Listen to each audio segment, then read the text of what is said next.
La vie d'un Congolais ne vaut-elle pas la vie d'un Ukrainien?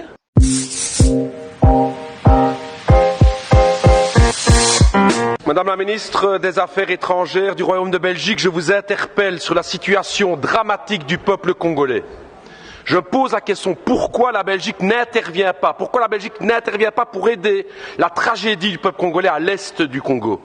5,4 millions de morts, des centaines de milliers de déplacés, 1 million de réfugiés à Goma, et une responsabilité écrasante qui pointe du doigt le Rwanda présent à l'est du Congo avec son armée.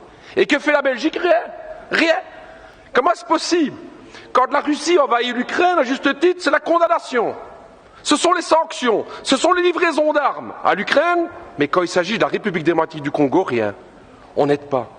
La vie d'un Congolais ne vaut-elle pas la vie d'un Ukrainien? La vie d'une Congolaise ne vaut pas la vie d'une Ukrainienne? C'est la question que tous les peuples d'Afrique se posent. Pourquoi ce 2 poids 2 mesures? Qu'est-ce qui se passe dans la politique belge aujourd'hui? Alors je vais vous le dire, Madame la Ministre, non seulement la Belgique ne fait rien, non seulement les États-Unis ne font rien, mais je vais me dire plus. Hier encore, l'Union européenne a signé un accord avec le Rwanda. Un accord sur quoi? La gestion durable des matières premières. Nous y sommes. Le coltan, le cobalt, le nickel, le diamant, le cuivre. Voilà la raison pour laquelle la Belgique n'intervient pas. Business. C'est l'argent. C'est ce que mes amis congolais me disaient. J'ai travaillé 2 ans à Kinshasa. Et ils me disaient, Raoul, ce qui se passe en fait avec le Congo, c'est ça, c'est que notre sous-sol est plein de richesses et que l'Occident regarde pour se faire de l'argent, parce que ce deal avec le Rwanda, soyons clairs, c'est pas du Rwanda que viennent les diamants, c'est pas du Rwanda que vient le cobalt et tout. Tout ça vient de l'Est du Congo. J'ai envie de dire à tous mes camarades congolais et à l'ensemble des peuples africains, on le voit aujourd'hui, les puissances occidentales ne pensent pas à votre bonheur, elles ne pensent qu'à une seule chose, c'est l'exploitation de votre sous-sol. Vous pouvez aujourd'hui, vous pouvez croire à vos propres forces.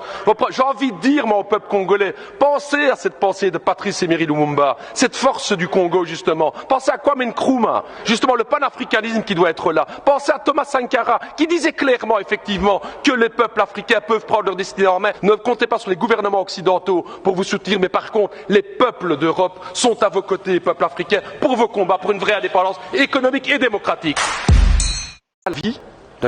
La vie d'un Congolais ne vaut-elle pas la vie d'un Ukrainien?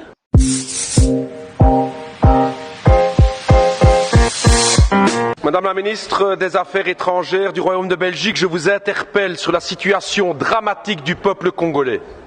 Je pose la question, pourquoi la Belgique n'intervient pas? Pourquoi la Belgique n'intervient pas pour aider la tragédie du peuple congolais à l'est du Congo? 5,4 millions de